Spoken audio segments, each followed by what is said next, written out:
I was at Edward's and I didn't have to spend my time with him worried about someone walking into my empty room. I must have looked utterly ridiculous, skipping across the dark yard in my hoodie with my booksack bouncing on my back all the way to the lattice-covered wall of the Cullen mansion, ponytail swaying from side to side on my unhooded head the entire way. I rolled my eyes at myself as I climbed up, only vaguely wondering with pursed lips, if we could do more of the cookie thing later. As I climbed over the railing I furrowed my brows, wondering if we would even have to use the technique again. And if we did, would it be easier?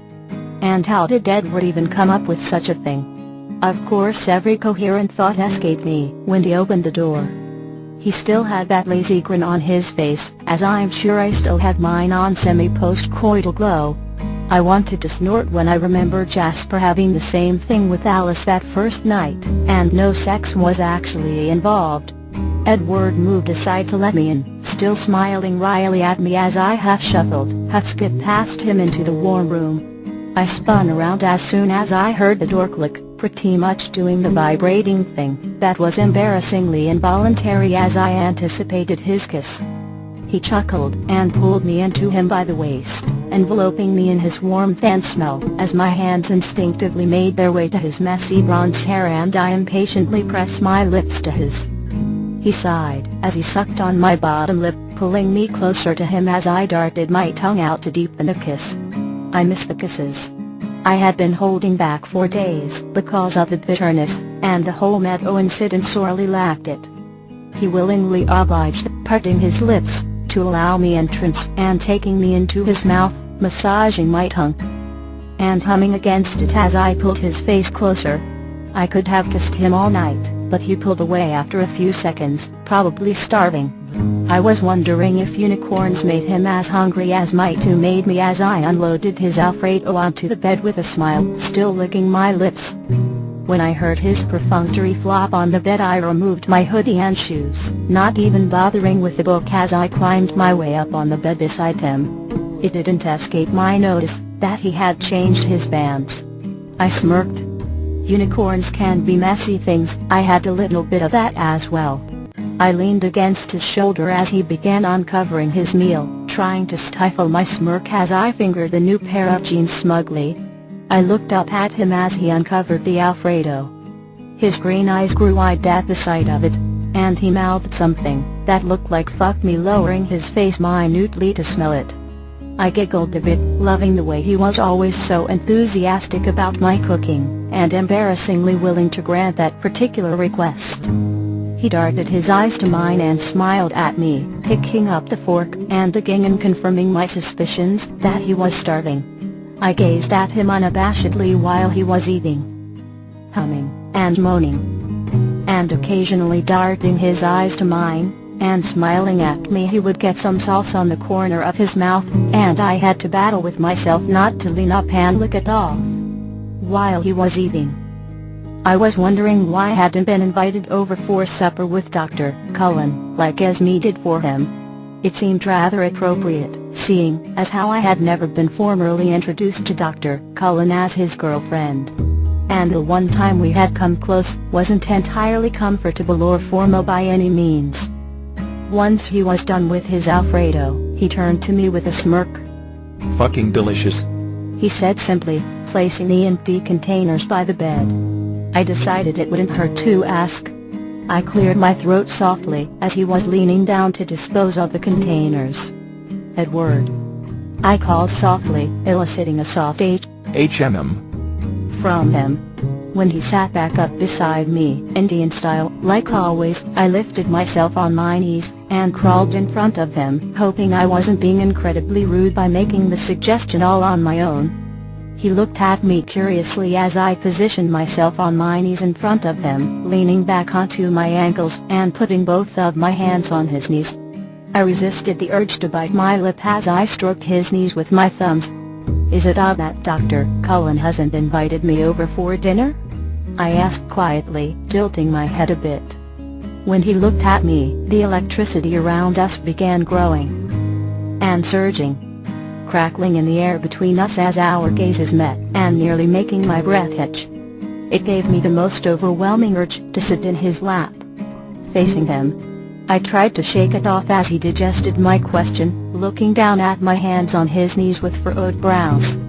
He slowly lifted his hands from his lap, and set them on top of mine, making my fingers twitch as the current of his touch warmed my hand.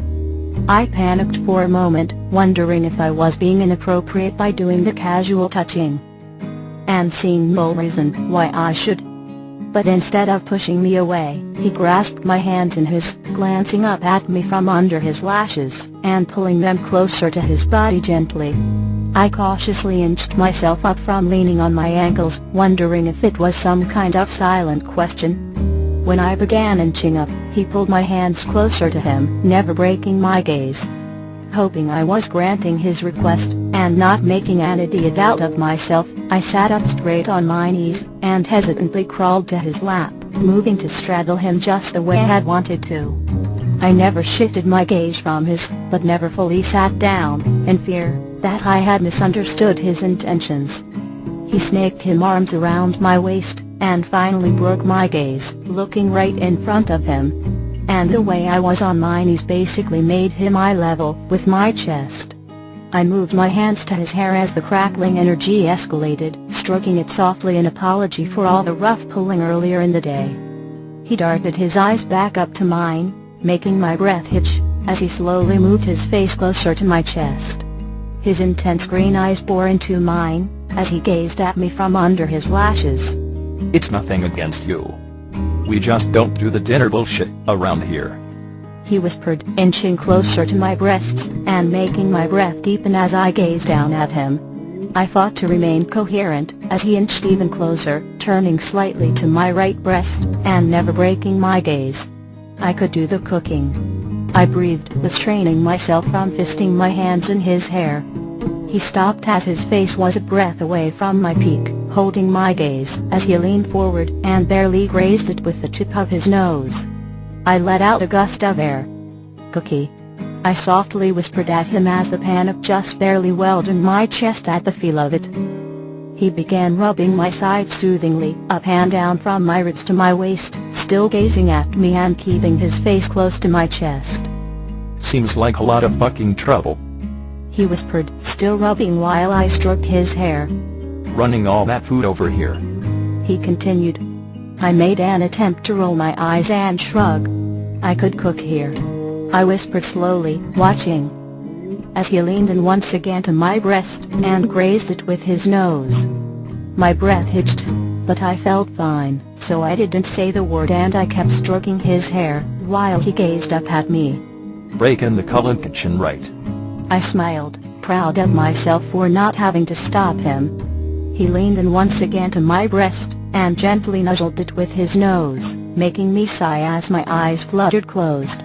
I wanted to grip his hair and just plunge his face into my chest, but I was afraid if I did, he would stop altogether, so I restrained myself, and remained perfectly still. HMM. He hummed quietly as his nose remained on my breast. How could you live with yourself? He asked softly in an oddly sad tone, and began rubbing a circle around my nipple slowly with the tip of his nose. I furrowed my brow at his sad question, and tried to remain coherent, but hardly capable. Just fucking barging in here, and defiling the clean and virginal Cullen kitchen, like some goddamn savage. He whispered, stroking my ribs with his thumbs, and nudging my breast once again softly. I opened my eyes then to look down at him, where his intense green eyes gazed up at me from under all those dark thick lashes. My chest was heaving into his nose with every breath as I fought for self-control. I was no idiot. That question wasn't about the kitchen.